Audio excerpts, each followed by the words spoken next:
Hello. Hello. Are we live? We're live, yes. Hello. Happy Friday and welcome to Findmypast Fridays, our weekly show about family history and all things interesting to family historians. I was going to try and say that, but I was too slow. I think that was my smoothest delivery ever. But thanks to everyone who's tuning in. You may notice we look a little bit different today, and we're a little bit late. But that's because we've had a run of quite serious technical issues. Hold my hand up. It's my fault. I'm very, very sorry.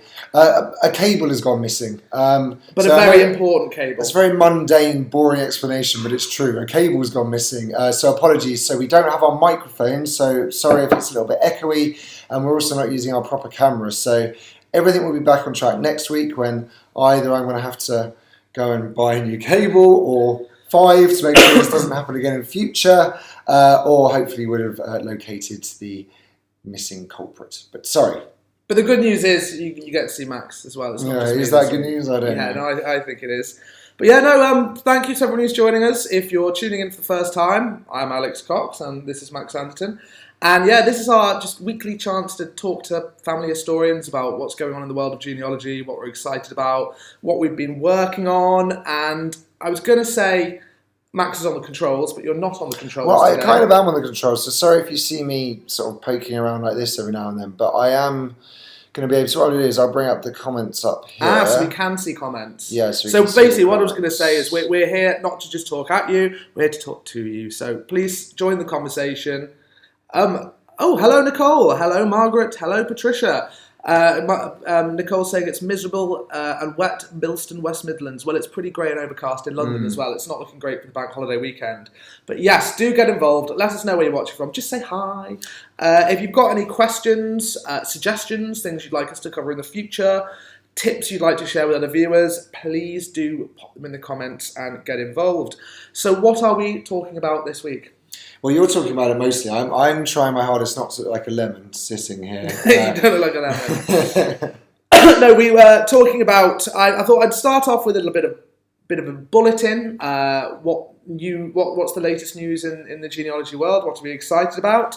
Then very briefly touch on the records we've added this week, because of course it's Friday, which means new records. We add new records each and every Friday. And we also post a blog, which you will be popping in the comments at some point, I believe. I will be. Oh, this is very exciting. So you can see the comments coming in live now. So Hi Sue Puglielisa, South Carolina says hi. Oh, nice. London says hi. London says hi hi Anita, back. hi from Lincoln, hi from London. Judy Murillo, hi from a very wet Cheshire. I think that's a common theme across the whole UK today. Yeah, we've got an overcast Kent as well. Yeah, it's not looking particularly exciting. I'm going to Kent tomorrow. I hope the weather improves. But so apart from what's new, our new records, we thought we're getting into summer now. People's kind of sights are starting to look across the seas to sunnier, warmer climes. Holiday season is approaching, and people are starting to think about travelling overseas. And for that reason, we thought we'd talk about immigration, travel and migration. Mm-hmm. I'm going to be sharing, when I say general, super general travel and migration tips for research. But if anyone watching has any tips, please send them in, and we would love to read some out at the end. And off the back of that, as we're talking about travel and migration, we thought we'd do something a little bit different and tell a story, a story of unusual immigration, plucked straight from the family tree of none other than Tom Hardy himself. The famous Hollywood actor. The famous Hollywood actor, Tom Hardy. One and the same. That's what we called him in our house. The famous Hollywood actor, Tom Hardy. But he's got a very interesting story of UK to Australia migration in his family tree. So I'll be telling you about that a bit at the end. And then, depending on how we do for time, we'll be reading out some of your comments and hopefully answering some questions live. So that's everything. Don't forget, Alex, question of the week. Oh, question of the week, yes. So question of the week was, how much do you know about the immigrant ancestors on your family tree? We actually did have a few people send in some comments already before the video went live. I did send them through to here. Should I look in my thing? Well, here's one quickly. Is Sharon Bedard. She said that she's had people departing British shores to Ceylon and India for work, travelling Europe as a personal secretary and crossing the ocean to set up new lives in Canada and the USA. Latest revelation was a murder in Rhode Island for an Ayrshire-born stonemason. How amazing is that? That is pretty good. That's that pretty cool. Ticks off a load of our favourite collections as well. ones I'll be mentioning shortly. I don't want to give a spoiler, but yeah, that's great. Thank you, Sharon. Oh, and also before you start your story, Alex, the winner of this 12-month subscription. Finally. So Who Do You Think You Are magazine, which we failed to contact the previous winner, so we offered up again last week in our very exciting, very special Ask the Expert Findmypast Fridays with none other than military expert Paul Nixon. And we asked you, very shamelessly, we said we wanted you to like the video, comment on the video, and share the video. And loads of you did. So thank you very much for doing that. We picked someone at random, and the name of that winner is, let me just find it here, it is Lynn B. Thomas. So well done, Lynn. Lynn, if you are watching, then please send us a message with your address, the address that you'd like the magazine to be sent to, and we'll get that subscription sorted for you. I'm going to see if I can tag you in the comments as well in case you aren't watching, and I think we'll do the same as last time. We'll have this, if we don't hear from you, do it for the next couple of weeks. Yeah. We'll just be shouting out because we wouldn't want you to miss out on that amazing prize and have another rollover. So yes, congratulations, Lynn. And that's reminded me, I was going to skip straight into the juicy stuff, but there are a few housekeeping points that I do need to quickly go through. And you basically said it. Last week, we had a very special episode with Paul Nixon. Loads of great photos coming in. If you're watching, you didn't see last week's episode, do go back and watch it because it was very good, and we hope to do another one in the future. Also, we're really keen to hear from you what kind of subjects or specials you'd like to see us do in the future. So if you have any suggestions, yeah, definitely do, and we will take it very seriously. We will certainly look at doing it. So please let us know what you'd like to see us doing in the future. You've already done the competition winner, and that's what I wanted to say as well. So I don't know which of our emails you receive. I know all customers have people who are subscribers to or register. People who have registered to Findmypast, slow down, can choose which emails they get. And of course, one of the most popular ones is the Findmypast Friday email we send out every Friday, which tells you all about the records we've released. Work is going on at the moment to completely overhaul those emails, and they're looking they're not finished yet. I've seen where we're up to so far. They look very shiny and very impressive, and all these kinds of new, really useful elements are getting woven into them. So they'll be coming in the next couple of weeks. So I just wanted to say, keep an eye out for them. If you don't currently get the Friday emails, I really would recommend going onto your account settings and ticking that box, because the current emails are great, the new emails are going to be even better. So yeah, watch out for those. And we realise that it is annoying. Everyone's sending out these emails at the moment. Yeah. Because of the laws have changed, this GDPR law that's come in. So yes, we appreciate it. It can be a bit annoying right now, and it's a bit of an admin task going through all of them, but it really is worth signing up, at the very least, for the Findmypast Fridays email. Yeah, because then you're not missing anything. And as we always say, just because your ancestor's not on Findmypast this week doesn't mean they won't be there in 2-3 weeks' time, which is why you should subscribe to the Fridays emails. Anyway, on to genealogy news. So yeah, there's been, one main announcement, and this is for our UK viewers, sadly, but I'm sure if you're watching in the US, this may well be of interest. But we were very excited to hear that the first episode of the new series of Who Do You Think You Are will be airing on June the 6th at 9 p.m. on BBC One. And the reason we're particularly excited about this episode is it ties in very nicely with some fantastic records we released back in February. So episode 1 is starring Michelle Keegan. I didn't know too much about her, but she was in Coronation Street. She was in Corrie, yeah. Our Girl, I think it was a popular British drama about the Afghan War or something. But yeah, popular actress. But the reason we're excited about it is apparently, we haven't seen it yet, but reading the audio episode descriptions, she's looking into her suffragette connections, and apparently, I hope I'm right here, but I believe they unearth a link to none other than Emmeline Pankhurst herself. Oh, really? Yeah, oh, wow. as well as evidence of Michelle Keegan's great-great-grandmother's support for the movement. So we're hoping they use some of our records. So we're definitely going to be tuning in. But yeah, so that kicks off. That's on June the 6th at 9 p.m. and they're taking a bit of a break. So the rest of the series isn't actually coming till, well, I don't think anyone knows yet. Later in the summer.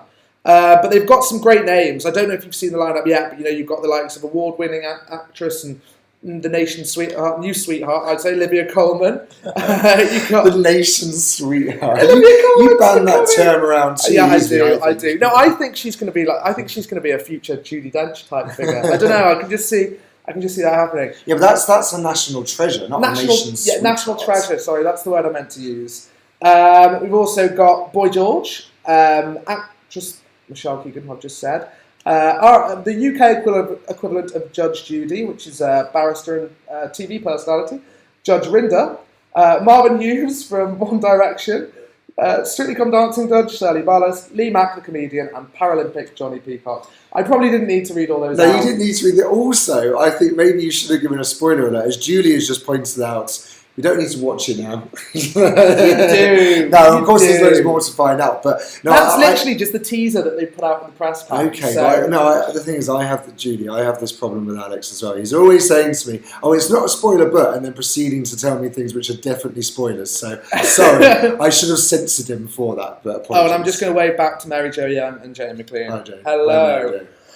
So that's what we're excited about. And the other thing is the reason the Michelle Keegan episode's coming out earlier is because it's kick-starting a season of programming on the BBC called the Hear Her season, and it's basically a month of radio, TV, magazine, everything the BBC cover, showcasing women's voices. That's their official descriction. Mm-hmm.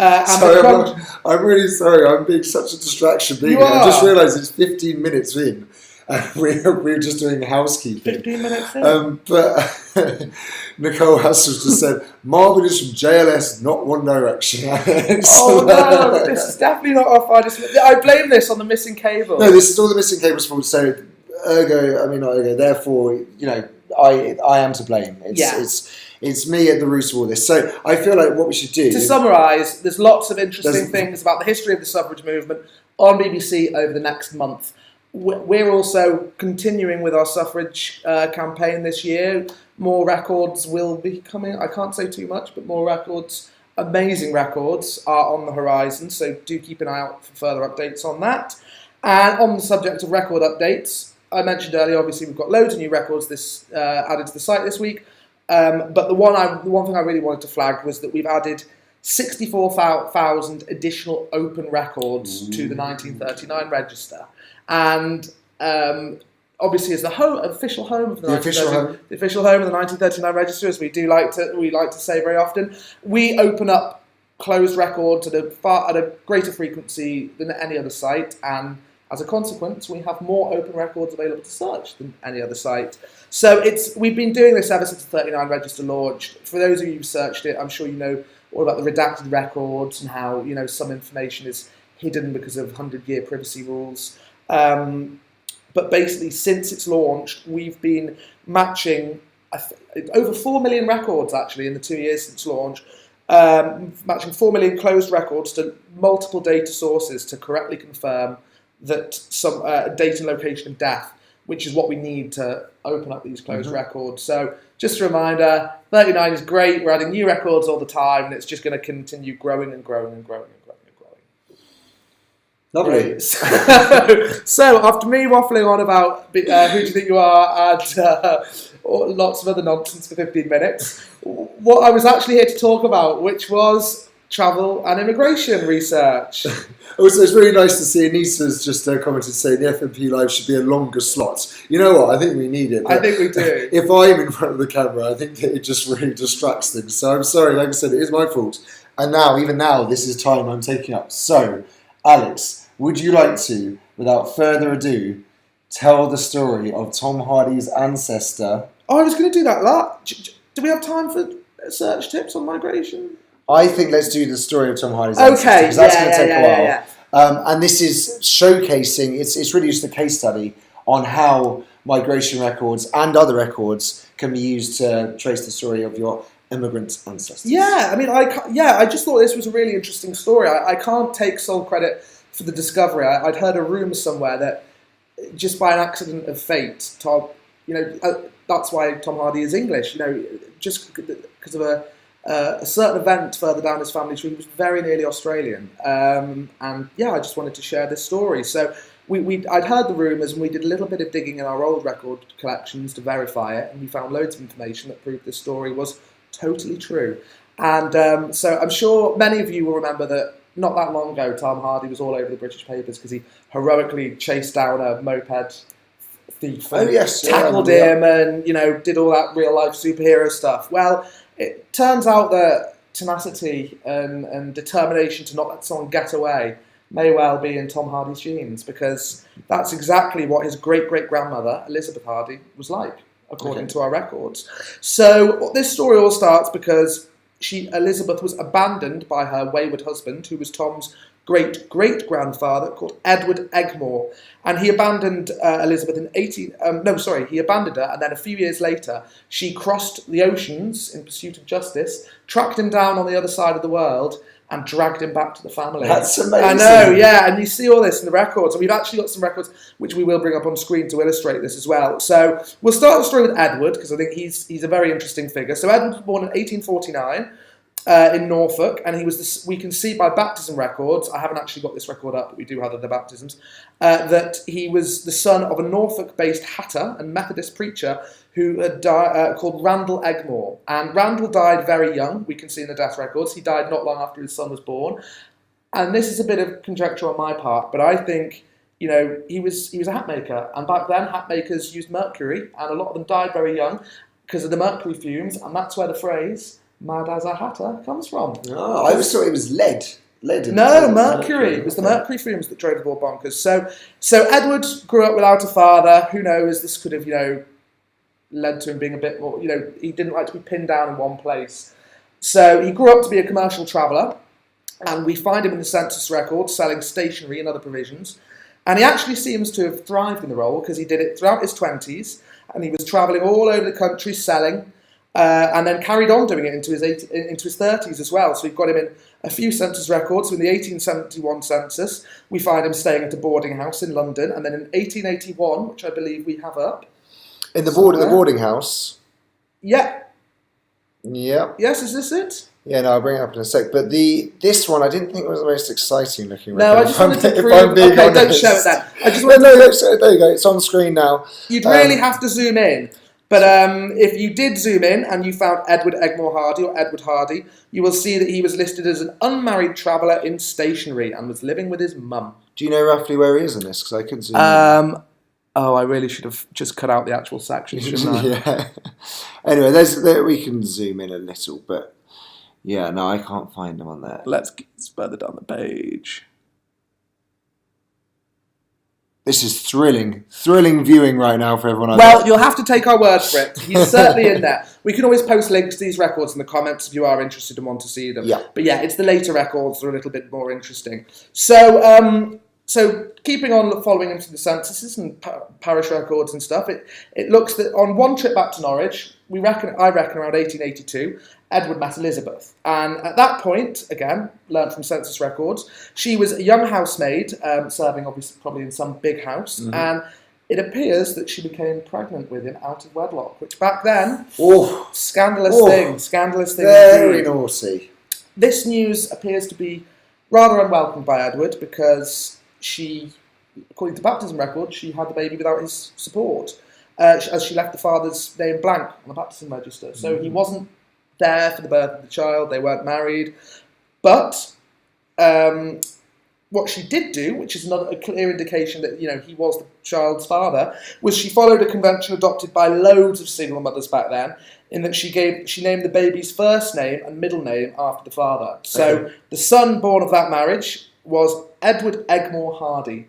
And Edward Egmore Hardy, born on the 21st of March, 1883, is Tom Hardy's great-grandfather. So not even that far back. I bet Tom Hardy's quite happy that the Egmore got dropped. Yeah, Hardy's better than Egmore. Tom Egmore, starring in. If his parents were married by the time Edward Egmore Hardy was born, Tom would be Tom Egmore. Just a quirk, just something interesting to think about. So eventually, it looks like Edward did accept his responsibilities, because they did marry 9 months after the birth of Edward Jr. So eventually they did marry, and a second daughter was born the following year. But it looks like family life didn't suit Edward Egmore Hardy, and wanderlust took hold.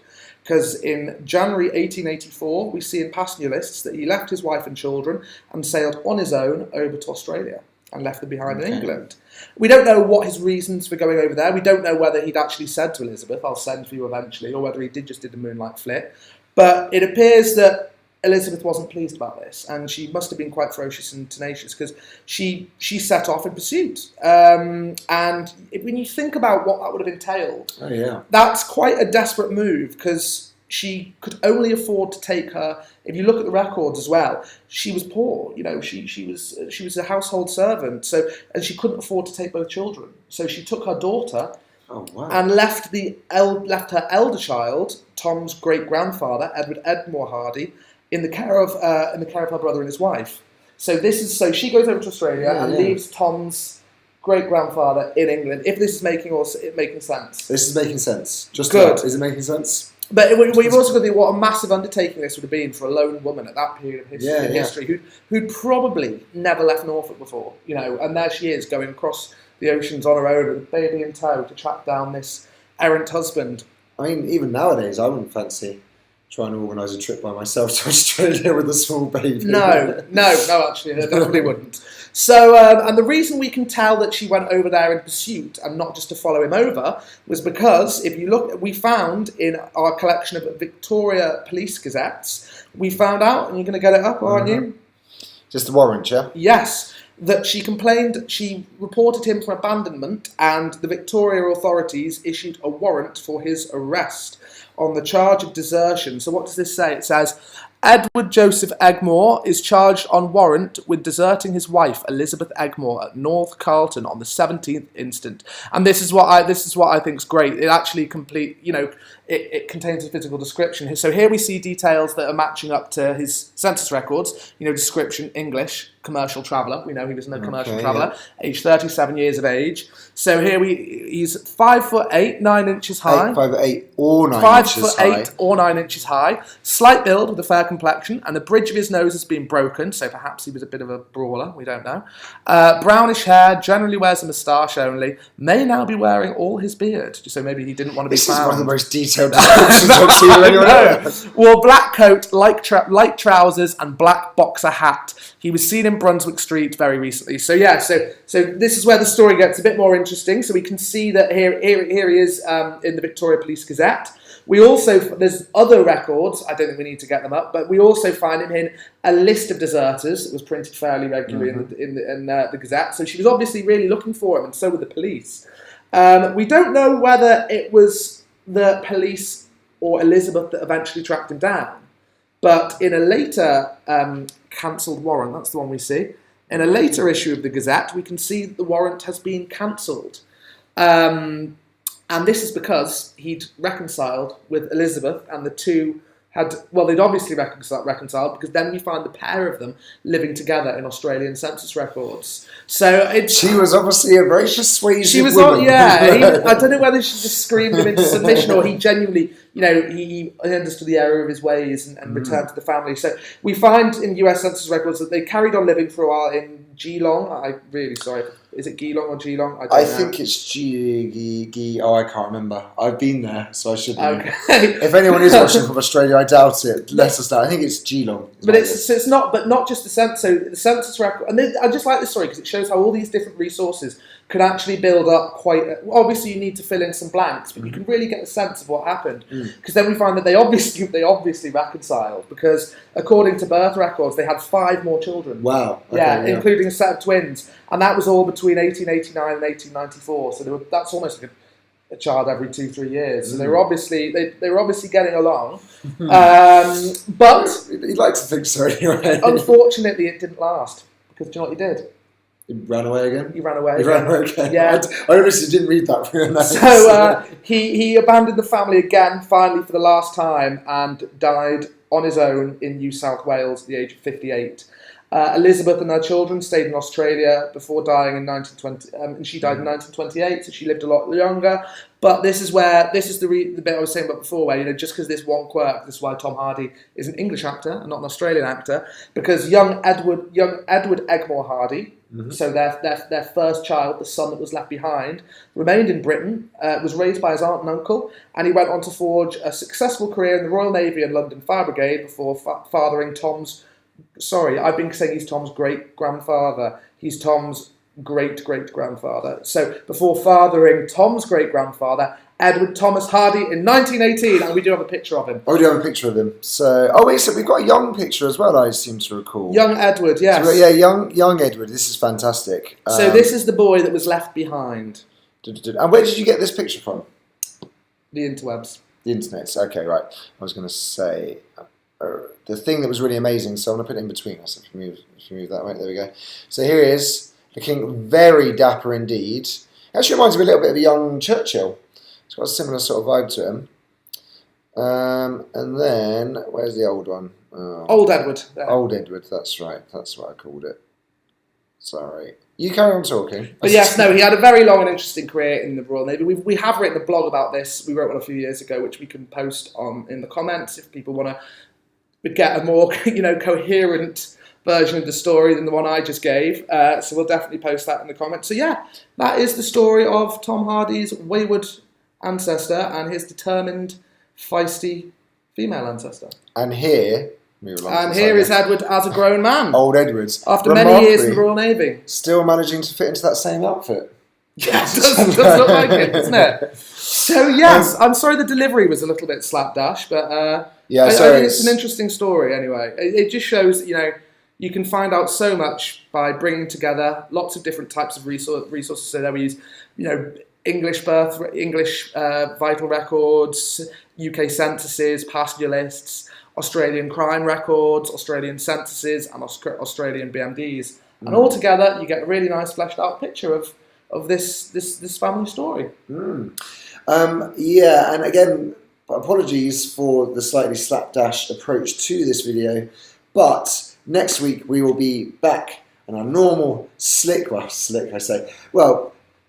audio visually anyway. It's going to be more on scratch, but we also have, it's very exciting, we are going to have Audrey Collins for a very special Ask the Experts. We are indeed. And so that's going to be one where we've actually gone to the National Archives, chatted to Audrey. We had a great time there on Monday, didn't we, in the map room? Had a lovely time in the map room. And so we're going to be interspersing little clips from that throughout it, and then Alex is going to be delighting you all with some other updates from the wonderful world of Find My Past. And I did, because as always, I've gone on for much longer than I planned. I don't think it's worth me. No, but it's been really nice. I want to have a look at some of the comments. That's what I was going to say. It's been really nice seeing all these comments come through, and people are helping each other out. Basically, people have been, we've just been prattling on in the background while people have been getting down to some serious genealogy. That's all right. That's good.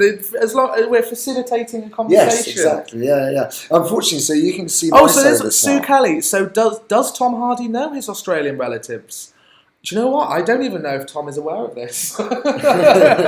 So this is a story that is known to a few family historians. Other family historians have written about this online. I just wanted to share it with you. I don't know whether these family historians have communicated this to Tom. Maybe we should tweet him. I imagine they probably tried to, we should try and let him know. The story to newspapers or something like that, I imagine, would be the intention.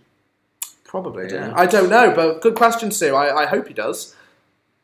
If not, you should watch this. But yeah, thank you very much for the comments coming through.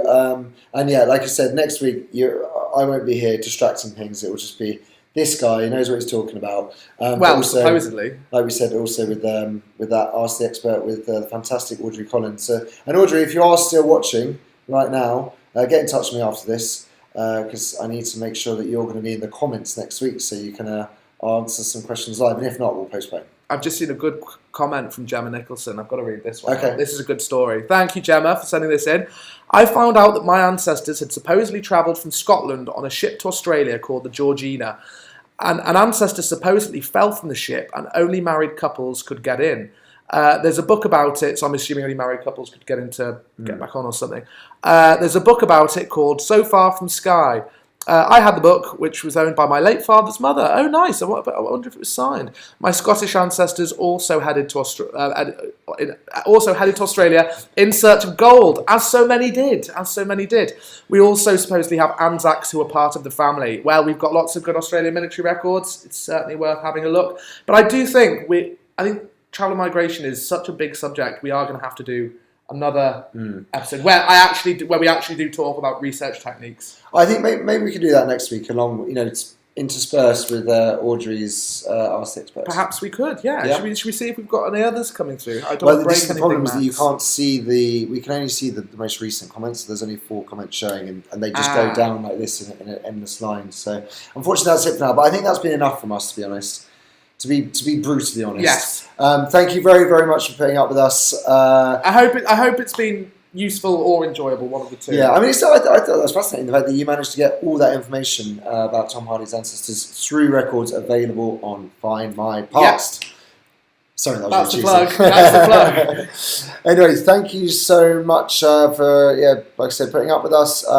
I've been Max, he's been Alex. And have lovely weekends. And yes, join us next week for an altogether more professional production. Yes, definitely. Cool. Have lovely weekends. Bye-bye.